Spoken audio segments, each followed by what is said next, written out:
A la mayoría de nosotros nos parece lo más normal del mundo hablar de versículos, hablar de capítulos, de versículo preferido o de capítulo preferido, porque estamos en cierta medida familiarizados con la Biblia y acostumbrados a abrir la Biblia y a observar que en ella hay versículos y capítulos,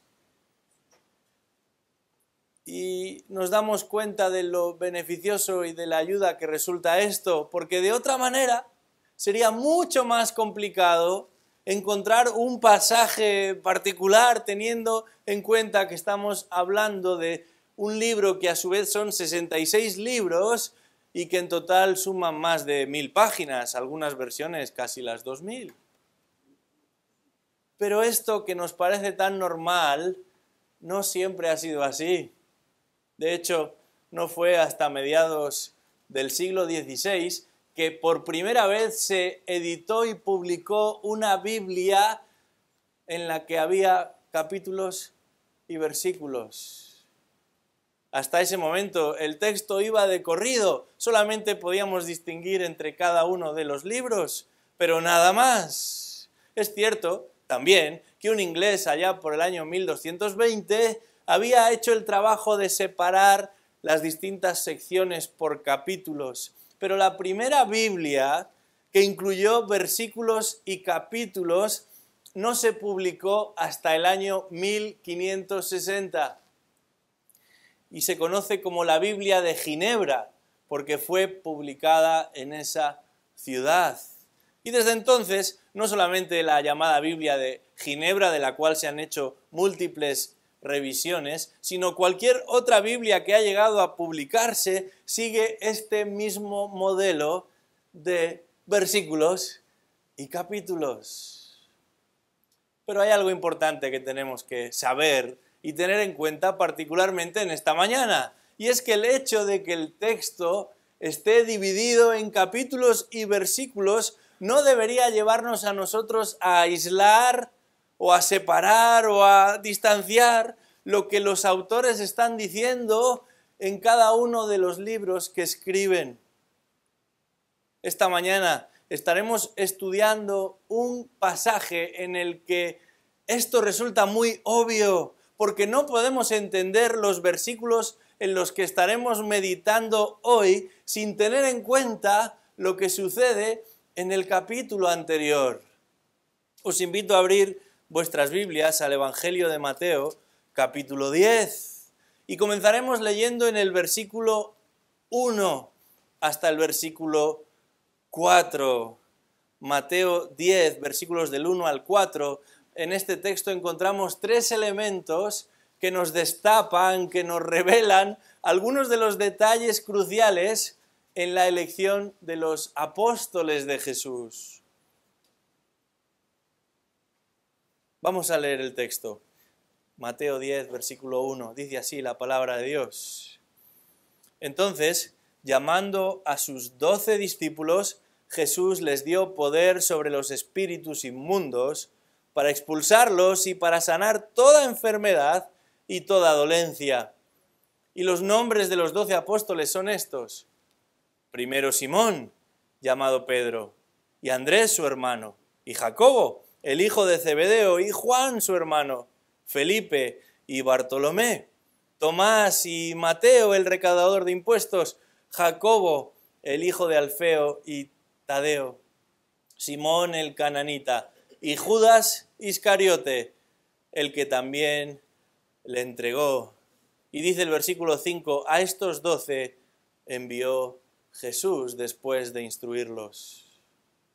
Hasta aquí nuestra lectura.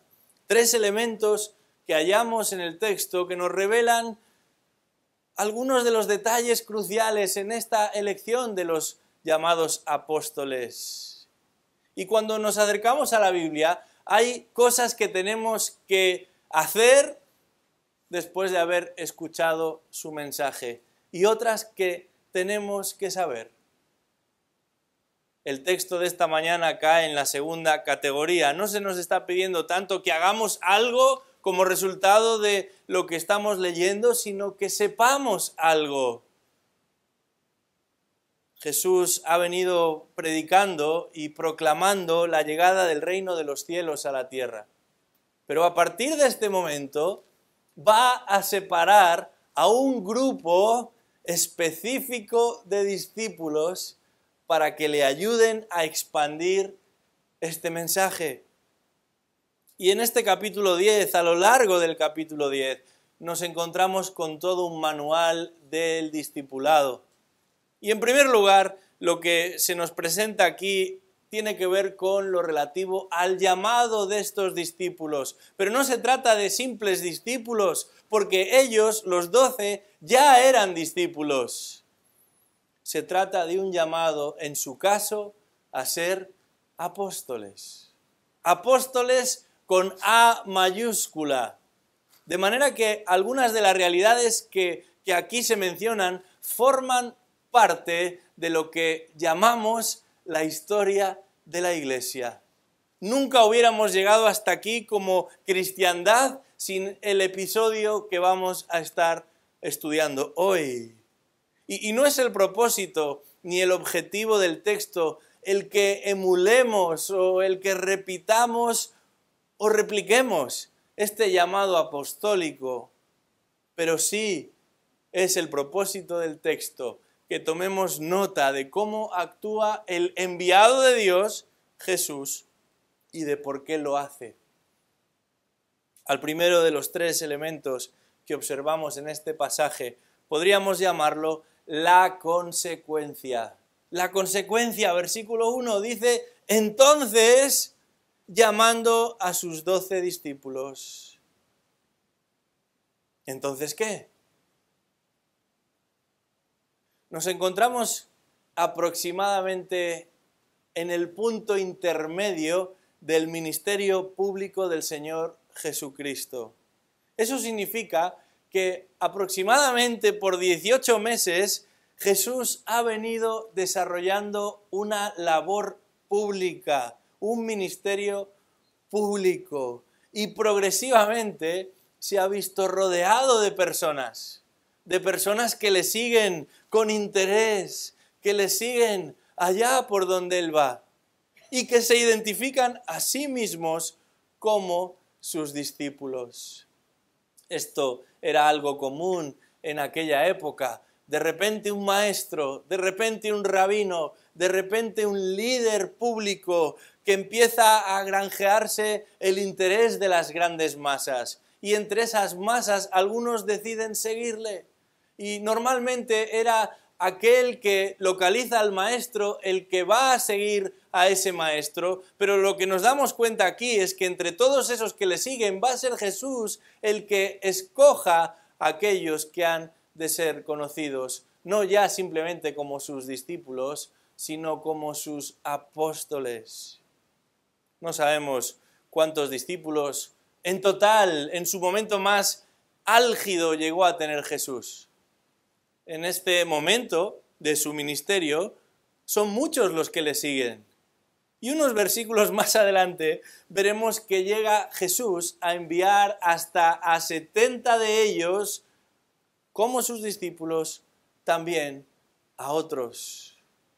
Lo cual, si fueron 70 los enviados en aquella ocasión, nos hace pensar que Jesús reconocía a muchos más que 70.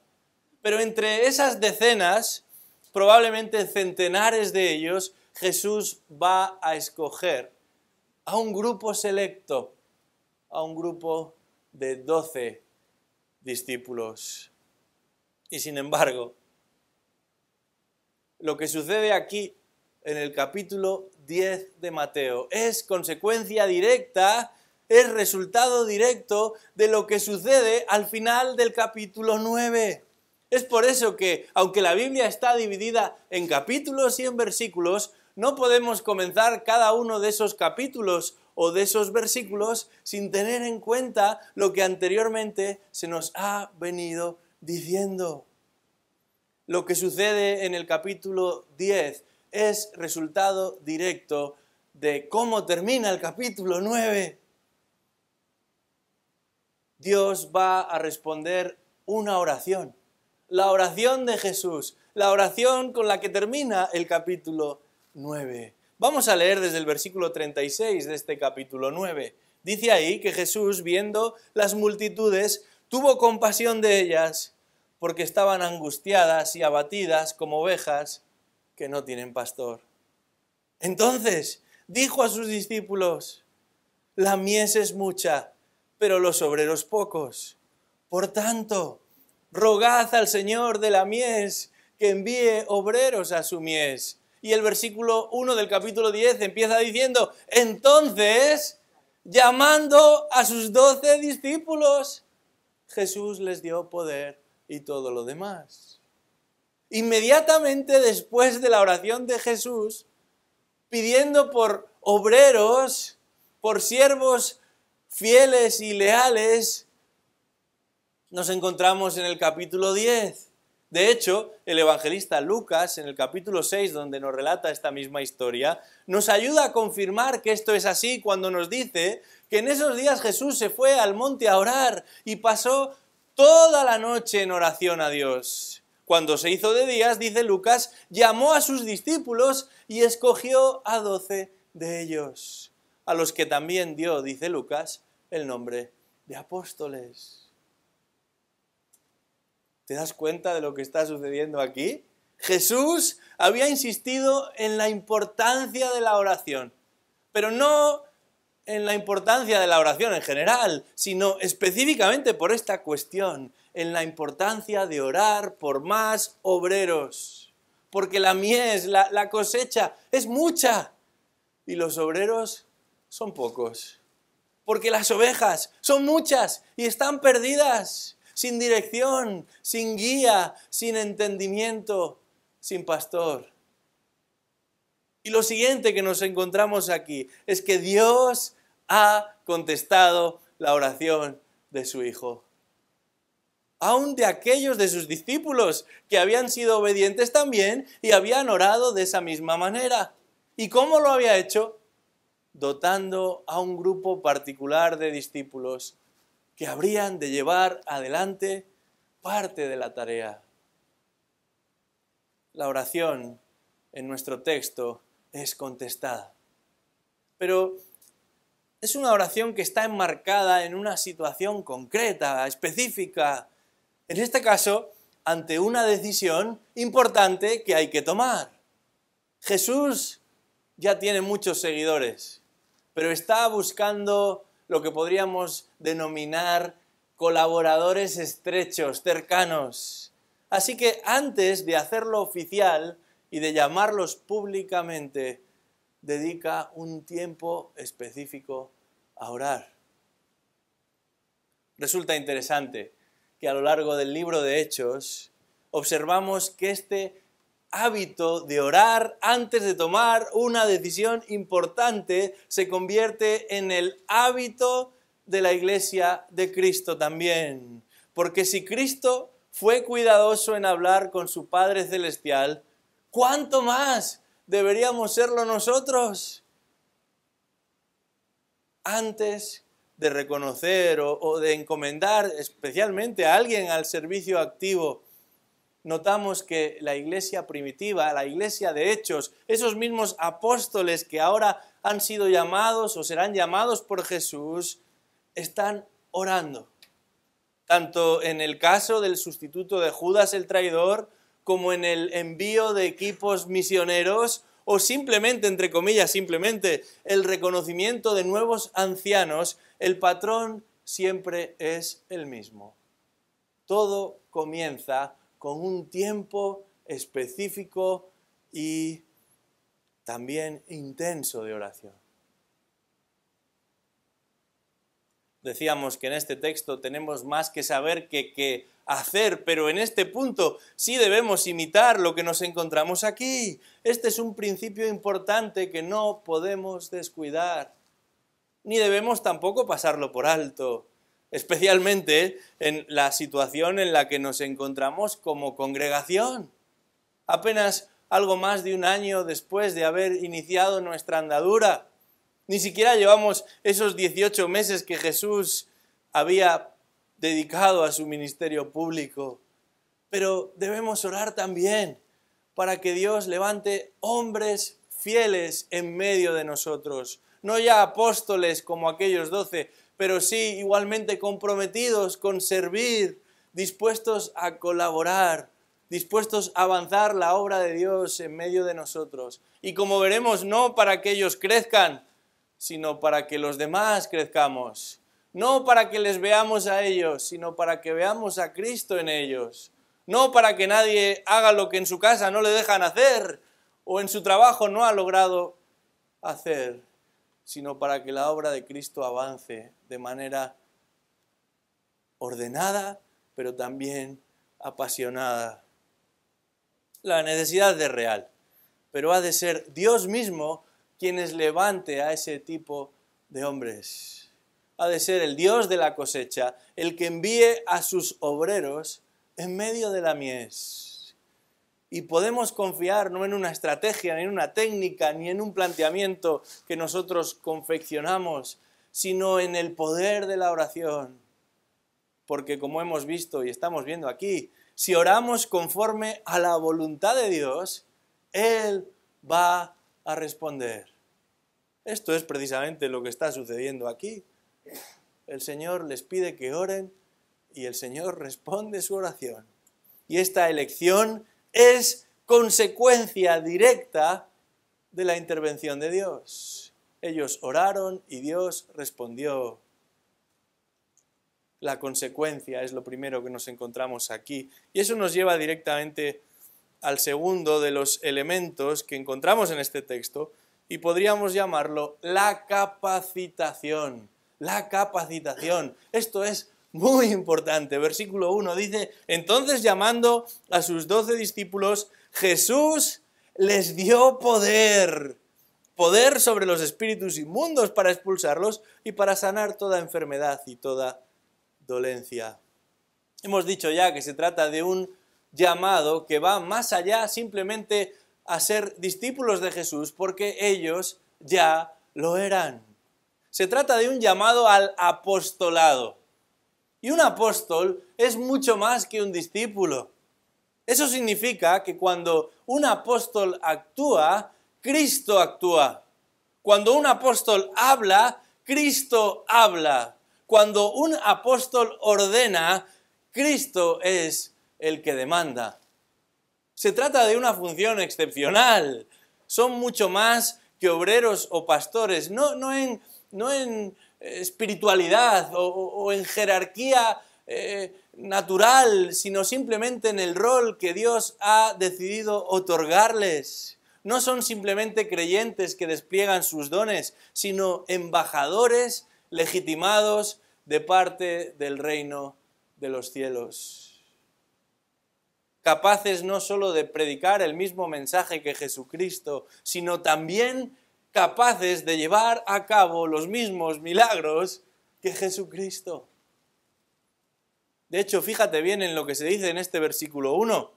Dice ahí que Jesús les dio poder sobre los espíritus inmundos para expulsarlos y para sanar toda enfermedad y toda dolencia. Y si nos fijamos y seguimos manteniendo abierta la puerta al capítulo anterior, nos damos cuenta de que en el versículo 35 se utiliza ese mismo lenguaje, pero no hablando de otros, sino de Jesús. Dice ahí que Jesús recorría todas las ciudades y aldeas, enseñando en las sinagogas de ellos, proclamando el evangelio del reino y sanando toda enfermedad y toda dolencia. Misma expresión, mismo uso de palabras exactamente.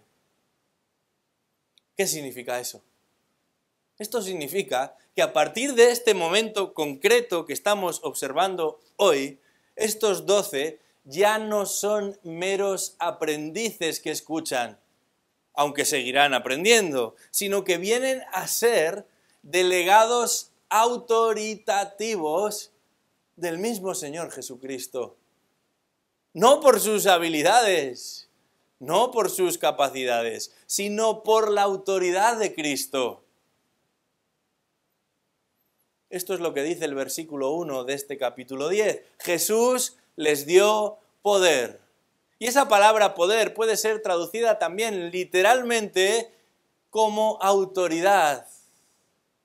Algunos, de hecho, quieren ver en ello una expresión curiosa, poder autoritativo o poder con autoridad. Esto es lo que significa la palabra ahí.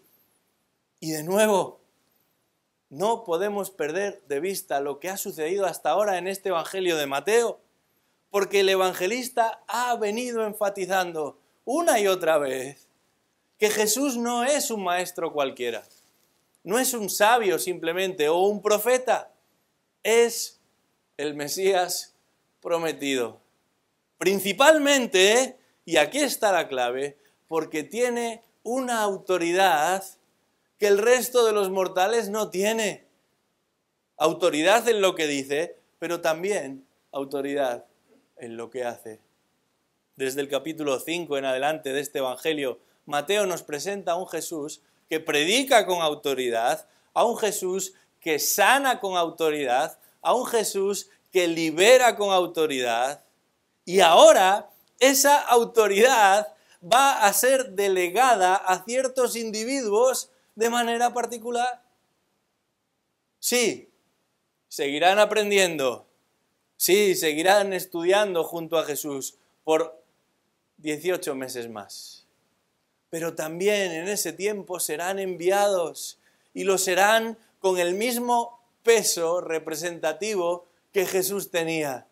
Eso es lo que significa la palabra apóstol, uno que es enviado.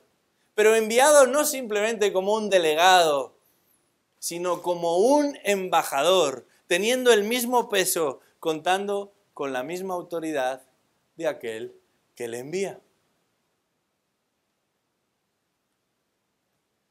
Comenzábamos hablando de capítulos y de versículos de la Biblia y veíamos cómo resultaba de mucha ayuda para poder seguir el texto, contar con esos capítulos y con esos versículos. Pero a fin de cuentas, lo que a nosotros nos interesa y lo que más necesitamos es el texto. Y por eso este pasaje es tan importante. Porque entre toda esa delegación de autoridad, esa que recibieron los apóstoles, como también en lo relativo a lo que tiene que ver con la composición del Nuevo Testamento, notamos que es realmente la mano de Dios la que ha obrado en la vida de estos hombres. En un sentido, nosotros ya sabemos lo que ha sucedido, contamos con esa ventaja, sabemos cómo transcurre la historia y cómo termina la historia, y sabemos cuáles serían los cometidos de estos 12 hombres. Y nos damos cuenta que además de predicar y de liberar a las almas y de sanar y de testificar de la resurrección de Cristo, los apóstoles tendrían la misión única en la historia de establecer el fundamento de la Iglesia de Cristo. Esto no es algo menor. Yo diría, esto es lo más extraordinario que jamás le ha sucedido a un ser humano. Estos 12, guiados, movidos y dirigidos por el Espíritu Santo, con la colaboración también de algunos de sus ayudantes, tendrían la responsabilidad de poner por escrito lo que vendría a llamarse un día el Nuevo Testamento. Fueron capacitados para llevar a cabo lo que humanamente hablando es imposible. Por eso, cuando en la Escritura y en el Nuevo Testamento en particular se refiere el texto a un apóstol, se está hablando de un grupo específico de personas. Podemos decir, de un grupo único de personas. Y hablo en pasado, entre otras cosas, porque los requisitos para ser considerado un apóstol son imposibles de reduplicar hoy, ni en ningún momento de la historia fuera de aquel siglo I en los días de Jesucristo. Entre otras cosas, porque un apóstol debía, según lo que establece la Biblia, haber tenido contacto directo con Jesús. Debía también haber sido testigo presencial de la resurrección. Debía también haber sido designado por Cristo mismo. Debía también ser confirmado por capacidades milagrosas como las que nos describe este texto que hemos leído, y eventualmente debía contar con el reconocimiento de la iglesia. No de una iglesia, no de una congregación, ni de 10 ni de 20, sino de toda la iglesia en su conjunto. Y esto resultaba extraordinario, extraordinario y poco común, aún entre los primeros seguidores de Jesús. De hecho, ese gran apóstol Pablo, en 1 Corintios 15, versículo 8, dice lo siguiente, os lo leo: al último de todos, como a un nacido fuera de tiempo, hablando de Jesús, se me apareció a mí. Porque yo, dice Pablo, el más insignificante de los apóstoles, que no soy digno de ser llamado apóstol, pues perseguí a la iglesia de Dios. Y añade al final, pero por la gracia de Dios soy lo que soy. Y tuvo que pasar un tiempo largo hasta que su propio apostolado, su propia condición de apóstol se confirmó. Hasta que llegamos al capítulo 2 del libro de Efesios, versículo 20. Y leemos lo siguiente: edificados sobre el fundamento de los apóstoles y los profetas, siendo Cristo Jesús mismo la piedra angular, en quien todo el edificio bien ajustado va creciendo para ser un templo santo en el Señor, en quien también vosotros sois, dice Pablo, juntamente edificados para morada de Dios en el Espíritu. ¡Qué tremenda oportunidad, privilegio y realidad la que nos encontramos aquí! Esos 12 a los que Jesús llama de manera exclusiva, de manera sorprendente, pero también única en la historia, van a ser testigos de Cristo, del Cristo vivo, van a predicar, van a sanar, van a liberar a las almas, pero sobre todas las cosas se van a convertir en el fundamento de lo que Dios iba a hacer, no solamente en un momento de la historia y en un lugar de la historia, sino a lo largo de la historia y a través de todo el planeta. Una parte esencial de su ministerio fue precisamente esa, la de establecer el fundamento sobre el cual la iglesia de Cristo sería edificada. Y eso se refiere al texto que tenemos hoy en nuestras manos. Y eso se refiere a la encomienda que Jesús les dio a aquellos 12. Pero hay una pregunta que no podemos pasar por alto, sobre todo porque vivimos en un mundo en el que nos encontramos con todo tipo de cristianismos. La pregunta es la siguiente: ¿existen apóstoles hoy? Bueno, podríamos contestar como con las meigas, ¿verdad? A verlas, haylas, dicen de las meigas en Galicia. Y en cuanto a los apóstoles, a verlos, haylos. Es evidente que hay personas que se hacen llamar apóstoles a sí mismas. Hace un tiempo me invitaron a predicar en una conferencia precisamente sobre este asunto. Y después de acabar una de las sesiones, 2 personas se acercaron para dar las gracias por lo que había enseñado, pero también para disculparse, porque en esa ocasión, por la tarde, no iban a poder acompañarnos. Yo no les pedí ningún tipo de explicación, pero ellos quisieron dármela. Esta tarde no vamos a ir porque viene un apóstol de visita y queremos escucharle también a él. Yo les dije, bueno, pues que Dios os bendiga. Probablemente no allí iban a recibir la bendición. Pero la pregunta no es si hay personas que se presentan como apóstoles, sino si hay personas que pueden acreditar su apostolado según los parámetros, según los criterios, según las instrucciones que encontramos en la Escritura. Y como acabamos de ver, la respuesta es no, no las hay. No hay personas que puedan ser consideradas apóstoles según lo que la Biblia dice de un apóstol. Primero, porque nadie cumple con los requisitos para ser un apóstol. Pero segundo, y todavía más importante, porque no hace falta. La Iglesia no los necesita. Su función ya fue realizada con éxito por aquellos a los que Cristo directamente comisionó. El fundamento ya está puesto en su lugar y no es posible colocar otro fundamento, dice la Escritura. Es por eso que los creyentes, a lo largo de la historia de la redención, se han podido unir a aquellos que en el capítulo 2 del libro de Hechos, versículo 42, perseveraban en la doctrina de los apóstoles, en la comunión los unos con los otros, en el partimiento del pan y en las oraciones. Eso es precisamente lo que estamos haciendo aquí y ahora.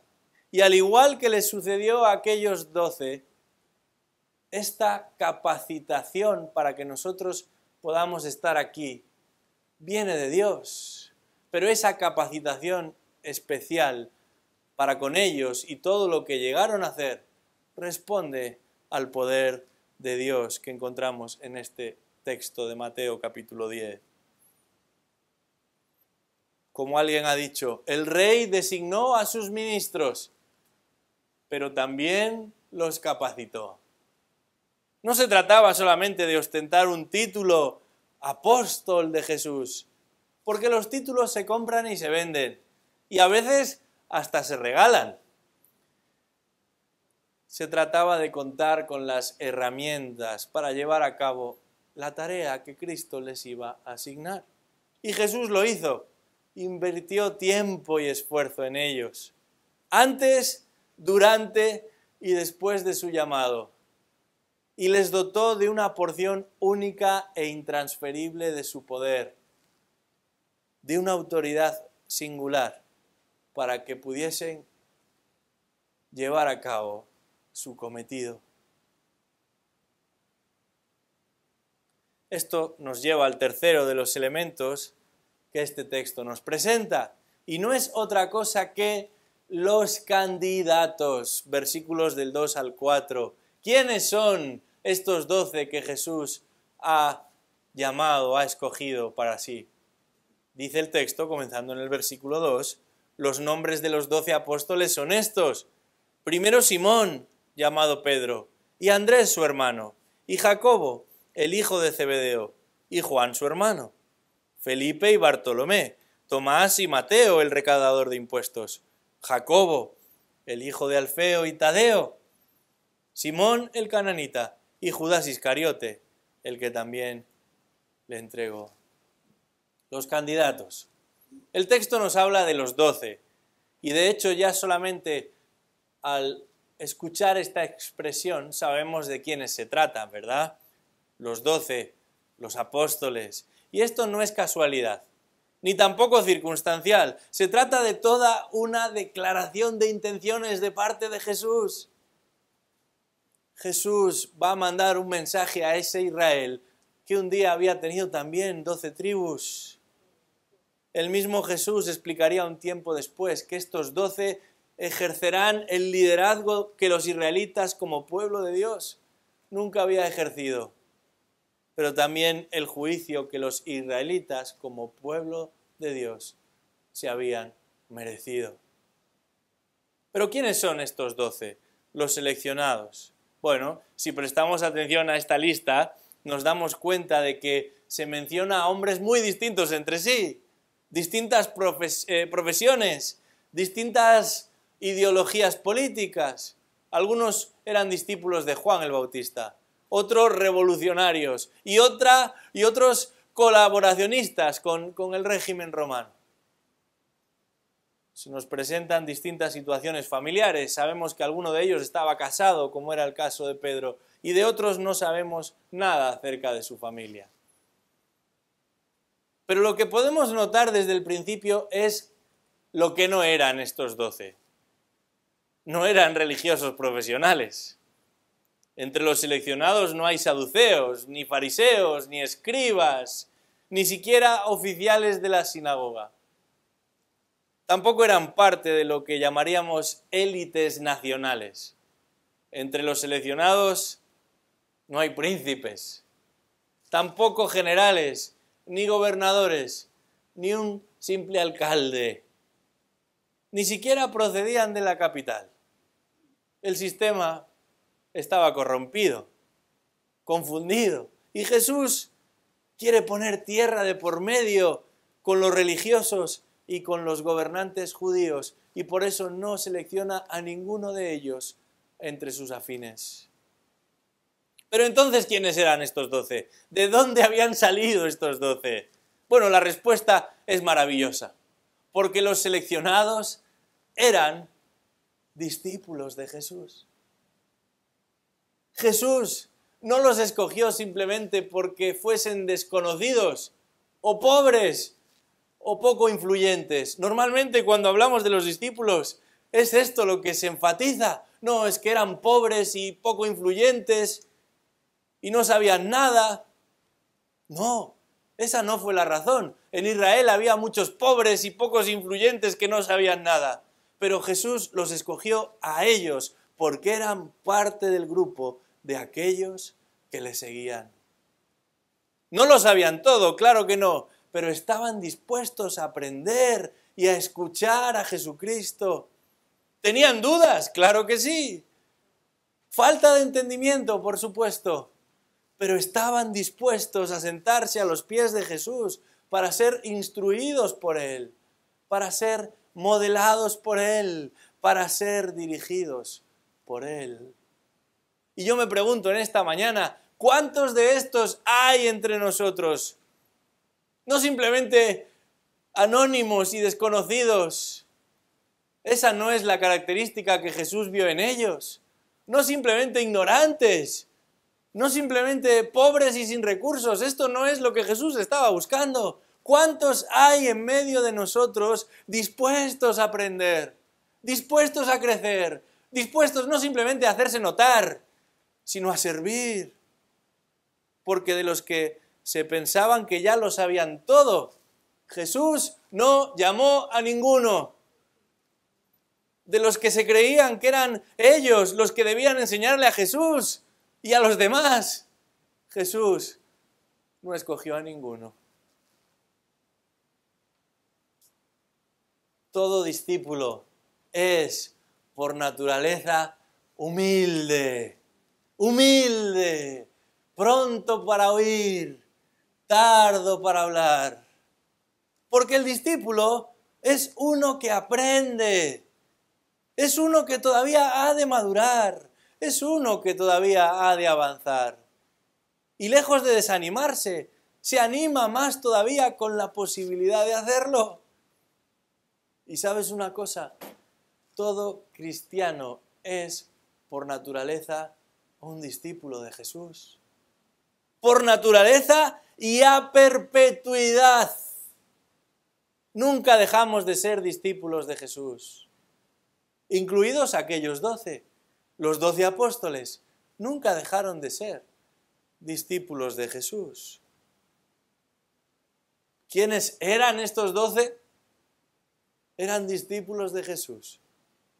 Discípulos seguramente que como otros habían orado junto a Jesús para que más obreros fuesen enviados a la mies.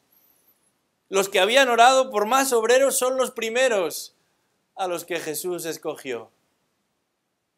Desde un recaudador de impuestos a un revolucionario, pasando por un grupo de pescadores a los que nadie conocía. De otros ni siquiera sabíamos a lo que se dedicaban. Pero a lo largo de los evangelios observamos algunos elementos, algunos matices que nos descolocan un poco, Porque estos 12 son impulsivos, son ignorantes y a veces hasta egoístas. Y lo que es peor, desleales. Todos lo abandonaron, pero lo que es todavía más trágico, uno de ellos es el que le iba a entregar. Eran testarudos, cabezotas, cobardes, poco o nada estudiados, y además no tenían ni el poder, ni la influencia, ni los medios, ni siquiera la fe suficiente para lograr nada. De hecho, el Señor Jesús en una ocasión les tiene que decir, hombres de poca fe. Y uno puede preguntarse entonces, ¿qué beneficio le reportó a Jesús el haber estado orando? Y como hemos leído, orando toda la noche. ¿Qué ayuda recibió de pedir dirección? Creo que sería un error pensar de esta manera. Entre otras razones porque Jesús probablemente no oraba para ver a quién escogería, sino más bien por aquellos a los que iba a escoger. Por cada uno individualmente, para que el propósito divino se cumpliese en cada uno de ellos. Y es que la historia de estos hombres es la historia de lo que Dios puede hacer en la vida de sus hijos, por muy mediocres, por muy pecadores, por muy limitados que nosotros seamos. Mateo, que escribió el Evangelio que estamos estudiando, no quiere que nos olvidemos qué clase de persona era él. Y en el versículo 3 dice, Mateo, el recaudador de impuestos. Lo más odiado de la sociedad. Recordemos que este Evangelio se escribe fundamentalmente para los judíos y Mateo podría sentirse avergonzado de que todos los judíos de todas las generaciones y los que no eran judíos supiesen que él era un recaudador de impuestos, un colaboracionista con los romanos opresores, pero no lo esconde, porque eso es lo que un día fue. Pero cuando seguimos leyendo los evangelios, aún el libro de los Hechos, nos damos cuenta cómo estos hombres pasan de ser unos ignorantes a ser personas de los que las multitudes se preguntan ¿cómo es que hablan de esta manera? Pasan de ser impulsivos y orgullosos a humildes servidores, de cobardes y huidizos a mártires por el evangelio. De hecho, todos, a excepción de la persona de Juan, murieron por causa del evangelio. Y aún el propio Juan fue exiliado a una isla donde no podía salir de allí. Y uno se pregunta, ¿y entonces qué hacemos con Judas? Porque este Judas Iscariote, del único que se nos añade algo más y se nos dice que fue él el que le entregó,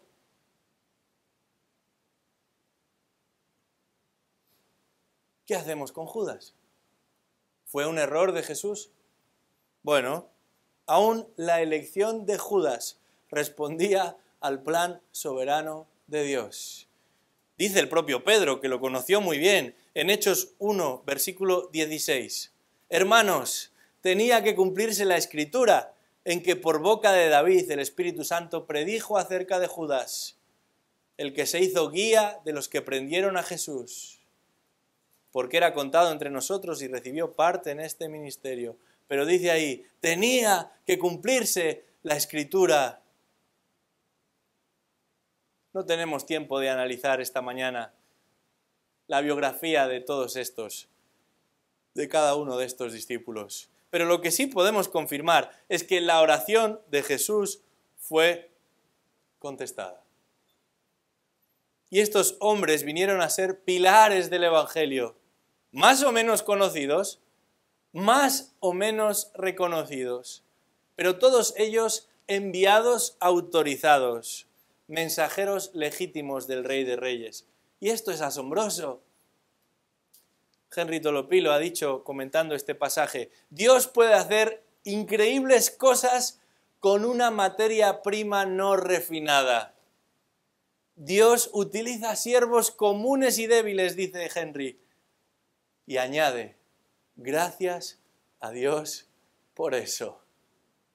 Dice la Escritura que el Señor se deleita en escoger lo necio del mundo para avergonzar a los sabios, lo débil del mundo para avergonzar a lo que es fuerte, lo menospreciado, lo que no es, para avergonzar lo que es.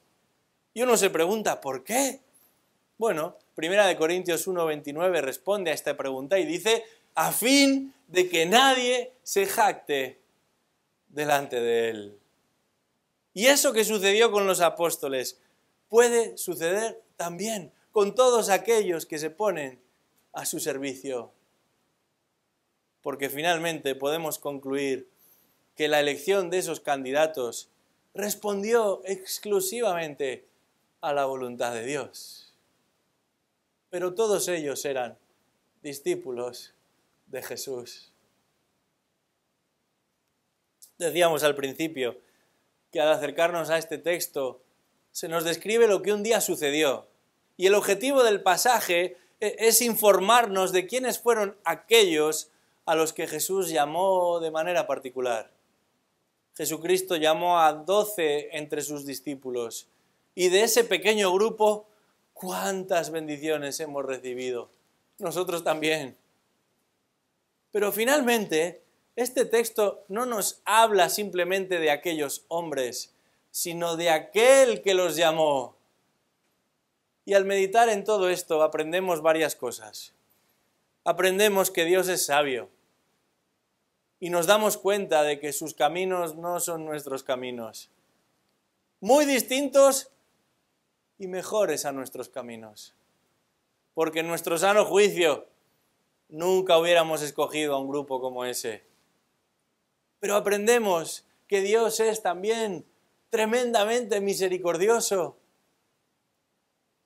generoso, lleno de gracia, usando a hombres comunes y corrientes.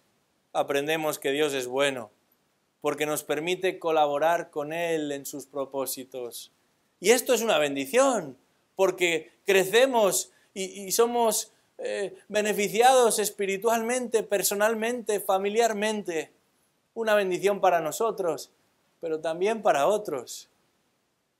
Aprendemos que Dios es fiel, porque estos 12 fallaron, no cumplieron con las expectativas, no obedecieron las instrucciones, ni siquiera fueron leales a sus propias promesas y palabras. Pero Él no los desechó, ni los abandonó a su suerte, sino que los restauró y los usó y los bendijo. Y finalmente hizo de ellos algo como nunca antes, al punto de que sus escritos, los de los apóstoles, son los más traducidos y leídos en la historia de la humanidad. Increíble. Y todo para la gloria de Dios y el conocimiento de Cristo.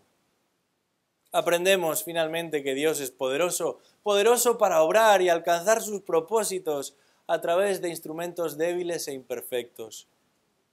Pero cuando pensamos en los apóstoles, no nos quedamos simplemente con ellos, sino que nuestra vista rápidamente va a aquel al que sirvieron, al Señor del que dieron testimonio y aun la vida. Y esto es importante, porque algunos observan las obras portentosas que estos hombres con el tiempo llevaron a cabo y se confunden y hasta les hablan de santos y los beatifican. Llegan a pensar que seguir a Cristo tiene que ver con hacerse un nombre. Llegan a creer que seguir a Cristo tiene que ver con medrar y ser reconocidos. Pero se olvidan finalmente de que todos ellos apuntaron a Cristo con sus palabras y con sus vidas, con sus decisiones y con sus acciones. Por eso, en realidad no sabemos casi nada de su vida anterior a seguir a Cristo y poco o muy poco en cuanto a su vida después de seguir a Cristo. Pero sí sabemos mucho del Cristo del que predicaron con toda fidelidad. Y eso nos indica que cumplieron con su cometido, fueron obedientes y anunciaron al Señor. Si somos de Él, tu llamado y el mío serán distintos a los de aquellos 12 apóstoles. No necesitamos poner otro fundamento. Nuestro llamado es otro, pero igualmente glorioso, porque la maravilla no está en lo que somos nosotros, ni en lo que hacemos nosotros, sino en quién representamos. Por eso hemos de buscar el que otros se acerquen, no a nosotros o a otros, sino a Cristo. Un Cristo que vivió la vida que ninguno de los apóstoles podría haber vivido y murió la muerte que todos ellos y también nosotros merecíamos. Un Cristo que fue condenado y crucificado por causa del Evangelio, igual que la mayoría de los apóstoles murió a causa del Evangelio, pero a diferencia de ellos, resucitó al tercer día para salvación de todo aquel que cree. Qué bendición en esta mañana poder celebrar la vida, no de estos 12, sino de Cristo el resucitado. Vamos a orar. Señor y Padre, te alabamos porque tus planes son perfectos. Tus propósitos siempre se cumplen. Tu verdad permanece a pesar de nuestra infidelidad. Y en esta mañana nos hemos acercado al llamado de aquellos 12 con un singular propósito de tu mano, pero sobre todas las cosas con una misericordia absoluta de tu mano, porque usaste a vasijas rotas para darnos a beber el agua de vida. Y aún a día de hoy esa agua de vida está disponible para todo aquel que se acerca a Cristo. Te damos las gracias por aquel llamado y por todas las lecciones que aprendemos, comenzando por la oración. Ellos cumplieron lo debido porque tú los escogiste. Ellos hicieron lo que tenían que hacer porque para eso tú los llamaste. Te pedimos que nosotros, desde nuestra situación, podamos ser fieles también a ti. Y si lo hacemos, que sea en tus fuerzas, oh Dios, y no en las nuestras. En el nombre de Jesús. Amén.